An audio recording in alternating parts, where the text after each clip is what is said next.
નમસ્તે વિદ્યાર્થી મિત્રો, આજે આપણે ધોરણ 8 વિષય સંસ્કૃતમાં સ્ત્રીલિંગ બહુવચનના વાક્યો આજે આપણે જોઈશું. આગળના વિડિયોમાં આપણે જોયું કે પુલ્લિંગ બહુવચનના વાક્યો આપણે જોયા. આજે આપણે સ્ત્રીલિંગ બહુવચનના વાક્યો જોઈશું. અહીંયા જોઈએ કે સ્ત્રીલિંગ બહુવચનના વાક્યો આ બધી મહિલાઓ આ બધી મહિલાઓ છે. ધ્યાન રાખજો, આ બધી મહિલાઓ છે. મહિલા એક નથી પરંતુ કેટલી છે? એક કરતા વધારે. તો શેમાં આવશે? તો બહુવચનમાં આવશે. આ બધી મહિલાઓ છે. મહિલા શેમાં આવશે? તો સ્ત્રીલિંગમાં આવશે. અહીંયા આપણે ગુજરાતી વાક્ય પરથી સંસ્કૃતમાં વાક્ય બનાવીએ. આ બધી મહિલાઓ છે. તો અહીંયા આપણે લખી શકીએ સંસ્કૃતમાં મહિલા એ શેમાં આવશે? તો સ્ત્રીલિંગમાં આવશે. તો અહીંયા આપણે લખી શકીએ એકા महिला अस्ति. ધ્યાન રાખજો વિદ્યાર્થી મિત્રો, આ બધી મહિલાઓ છે. પહેલા તો આપણે વાક્યમાં એ નક્કી કરવાનું કે વાક્ય પુલ્લિંગમાં છે, સ્ત્રીલિંગમાં છે કે નપુંસકલિંગમાં છે. અહીંયા જોવાનું કે વાક્ય એક વચનમાં છે કે બહુવચનમાં. આ બધી મહિલાઓ છે તો મહિલા એક નથી પરંતુ એક કરતા વધારે છે. તો મહિલા એ સ્ત્રીલિંગમાં આવશે અને એક કરતા વધારે એટલે કે બહુવચનમાં આવશે. તો અહીંયા જોઈએ તો બહુવચનમાં સ્ત્રીલિંગ માટે આ માટે કયો શબ્દ વપરાય છે?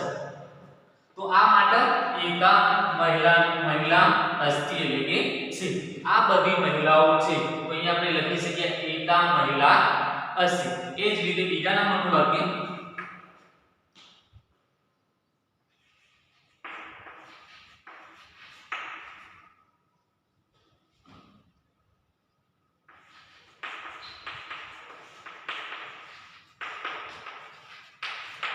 આ બધી બાલિકાઓ છે.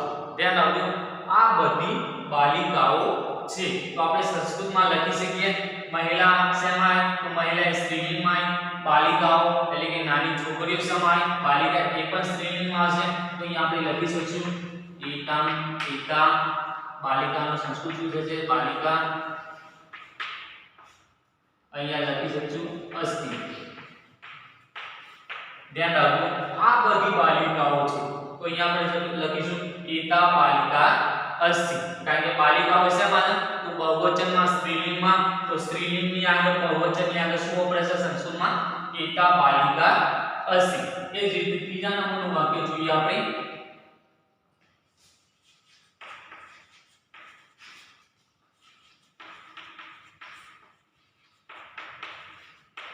આ બધી બકરીઓ છે. ધ્યાન રાખજો, આ બધી બકરીઓ છે.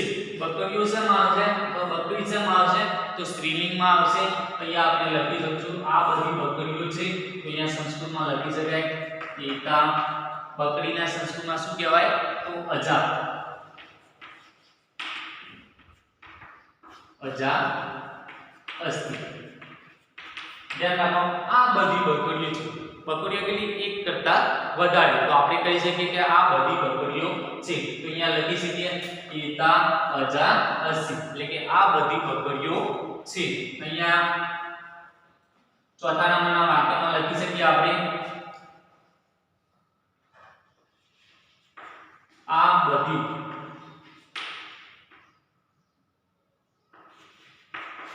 છોકરીઓ. આ બધી છોકરીઓ છે. ધ્યાન રાખજો, આ બધી છોકરીઓ છે. આપણે સંસ્કૃતમાં લખી શકીએ આ બધીનો શું હશે? એકા મહિલા. છોકરીનું શું કહેવાય? તો મહિલા અસ્તિ. આ બધી છોકરીઓ છે. છોકરીને શું કહેવાય? મહિલા અથવા બાલિકા પણ લખી શકાય. બાલિકા અસ્તિ. ધ્યાન રાખો, આ બધી છોકરીઓ છે. તો આ બધી છોકરી શેમાં આવે છે? તો સ્ત્રીલિંગમાં છે. તો અહીંયા આપણે લખી શકીએ એકા મહિલા અસ્તિ. એકા બાલિકા અસ્તિ. તો આપણે જોયું વિદ્યાર્થી મિત્રો ગુજરાતી વાક્ય શેના માટે? તો અહીંયા આ બધી મહિલાઓ છે. હવે આપણે જોઈએ તે બધી મહિલાઓ છે. તો સંસ્કૃતમાં આ બધી મહિલાઓ છે. તો અહીંયા આપણે લખી શકીએ એકા મહિલા અસ્તિ. આ બધી બાલિકાઓ છે. એકા બાલિકા અસ્તિ. આ બધી બકરીઓ છે. તો એકા અજા અસ્તિ. આ બધી છોકરીઓ છે. તો અહીંયા એકા મહિલા અસી, એકા બાલિકા અસી. હવે આપણે જોઈએ કે તે બધી મહિલાઓ છે તો સંસ્કૃતમાં શું વપરાશે?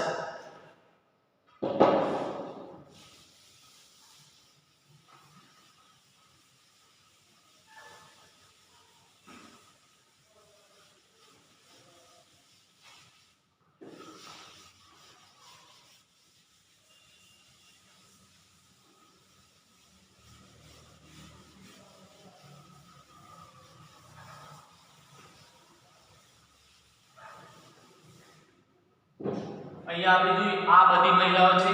હવે આપણે જોઈએ તે બધી મહિલાઓ છે.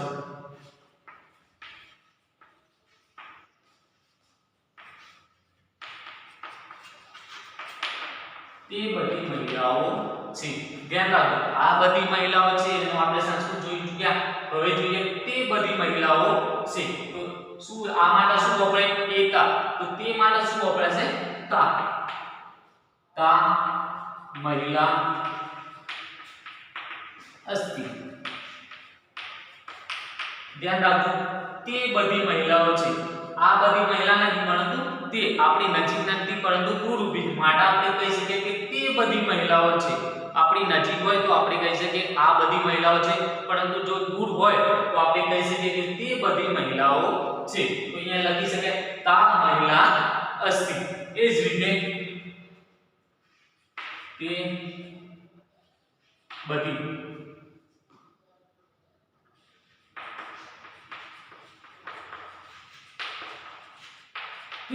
બાલિકાઓ છે. બાલિકા એટલે કે છોકરીઓ. તો અહીંયા આપણે લખી શકીએ કે છોકરીઓ છે. તો અહીંયા આપણે લખી શકીએ તે બધી બાલિકાઓ અથવા છોકરીઓ છે. તો સંસ્કૃતમાં વપરાશે શબ્દ તા બાલિકા અસ્તિ. ધ્યાન રાખજો વિદ્યાર્થી મિત્રો બાલિકા શેમાં આવે તો સ્ત્રીલિંગમાં આવે પરંતુ અહીંયા શબ્દ શું વાપર્યો? તે બધી બાલિકાઓ એક કરતા વધારે. આગળ શબ્દ શું વાપર્યો? તે. તો તે માટે શું વપરાશે? સંસ્કૃતમાં તે માટે બહુવચનમાં સ્ત્રીલિંગમાં સંસ્કૃતમાં શું વપરાશે? તે માટે તે બધી મહિલાઓ છે. તો અહીંયા આપણે લખી શકીએ તા બાલિકા અસ્તિ. એ જ રીતે ત્રીજા નંબરનું વાક્ય જોઈએ તે બધી બકરીઓ છે. તે બધી બકરીઓ છે. તો અહીંયા સંસ્કૃતમાં લખી છે તા અજા અસ્તિ. ધ્યાન રાખો તે બધી બકરીઓ છે તો તા અજા અસ્તિ. તે જ રીતે ચોથા નંબરના વાક્યમાં જોઈ ચૂક્યા આપણે. અહીંયા જોઈએ તે બધી સ્ત્રીઓ છે.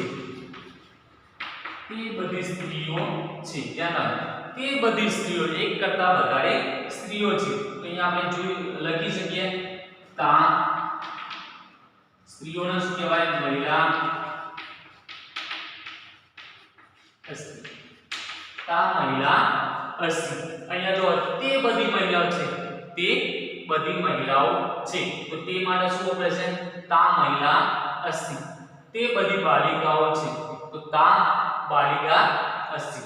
તે બધી છોકરીઓ છે. તા અજા અસ્તિ. તે બધી સ્ત્રીઓ છે. તા મહિલા અસ્તિ. હવે આપણે સ્ત્રીલિંગ બહુવચનના વાક્યો જોઈ ચૂક્યા. હવે આપણે જોઈએ કે નપુંસકલિંગ. નપુંસકલિંગ એટલે કે નિર્જીવ વસ્તુ. તો નપુંસકલિંગ બહુવચનના વાક્યો આપણે જોઈએ.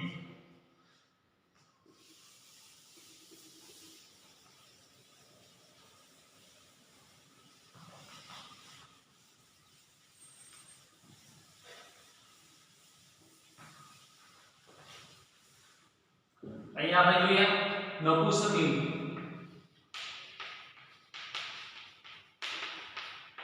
નપુંસકલિંગ એટલે કે નિર્જીવ વસ્તુ જેનામાં જીવ નથી એને આપણે શું કહી શકીએ? તો નિર્જીવ વસ્તુ. ધારો કે દરવાજો, બ્લેકબોર્ડ, ચોક એમાં શું જીવ નથી, એ જાતે હલનચલન કરી શકતો નથી. તો એવા જ નપુંસકલિંગ બહુવચનના વાક્યો આપણે જોઈએ. તો અહીંયા જોઈએ આ બધા વિમાન છે. ધ્યાન રાખો આ બધા વિમાન છે. વિમાન શેમાં આવશે? તો નપુંસકલિંગ એટલે કે નિર્જીવ વસ્તુમાં હશે. વિમાન જાતે હલનચલન કરી શકતું નથી. માટે આપણે કહી શકીએ આ બધા વિમાન છે.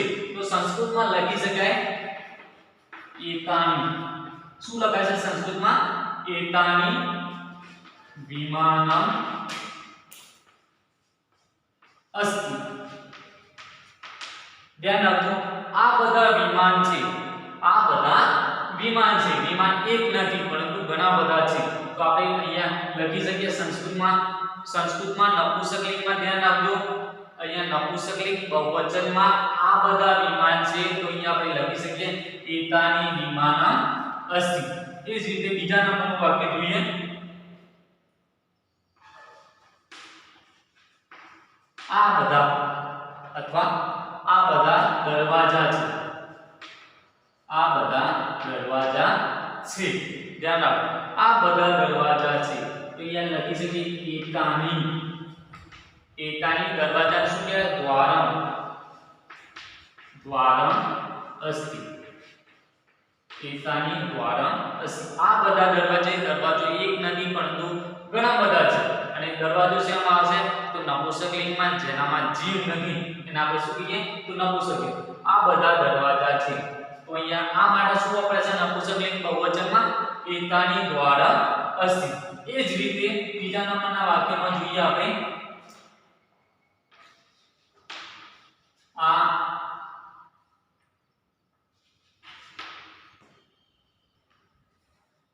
આ બધા પંખા છે. આ બધા પંખા છે. તો અહીંયા આપણે લખી શકીએ એતાની. પંખાને શું કહેવાય? વ્યજનમ. વ્યજનમ અસ્તિ. ધ્યાન રાખજો વિદ્યાર્થી મિત્રો આ બધા પંખા છે. પંખો શેમાં આવશે? તો નિર્જીવ વસ્તુમાં આવશે. આ બધા પંખા છે. તો અહીંયા આપણે લખી શકીએ એતાની વ્યજનમ અસ્તિ. એતાની પંખા જોઈએ તો વ્યજનમ અસ્તિ. હવે આપણે આ માટે નપુંસકલિંગ બહુવચનમાં જોયું. હવે આપણે જોઈએ તે માટે. તે બધા પંખા છે. તે બધા વિમાન છે. આ તે બધા દરવાજા છે. અહીંયા આપણે તે માટે જોઈએ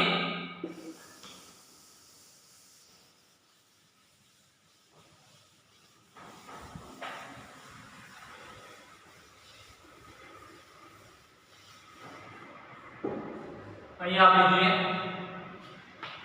તે બધા વિમાન છે. આ બધા વિમાન માટે આપણે શું જોયું? તે એતાની વિમાનમ અસ્તિ. તે બધા વિમાન છે. વિમાન શેમાં આવશે? તો નપુંસકલિંગમાં આવશે નિર્જીવ વસ્તુમાં. પરંતુ અહીંયા તે બધા વિમાન આપણી નજીક નથી પરંતુ દૂર છે. માટે આપણે કહી શકીએ કે તે બધા વિમાન છે. તો અહીંયા તે માટે શું વપરાશે નપુંસકલિંગમાં? આ માટે એતાની વપરાય. તો તે માટે અહીંયા વપરાશે તાની. તાની વિમાનમ અસ્તિ. ધ્યાન રાખજો તે બધા વિમાન છે. તો સંસ્કૃતમાં આ બધા વિમાન છે તો એતાની વપરાય. તે બધા વિમાન છે તો અહીંયા વપરાશે તાની વિમાનમ અસ્તિ. એ જ રીતે